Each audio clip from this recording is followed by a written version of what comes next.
Kalau waktu saya dilantik jadi presiden, memang saya beri target 4 tahun swasembada beras, swasembada pangan. Terima kasih seluruh komunitas pertanian di Indonesia.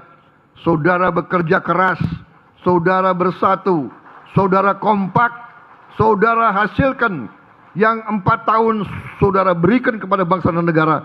1 tahun kita sudah swasembada. 1 tahun kita sudah berdiri di atas kaki kita sendiri. 1 tahun kita tidak tergantung bangsa-bangsa lain, saudara-saudara sekalian. Saudara-saudara,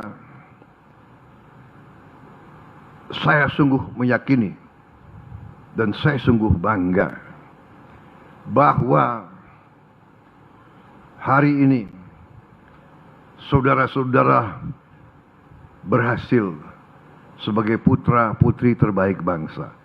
Saudara buktikan bahwa Indonesia bisa.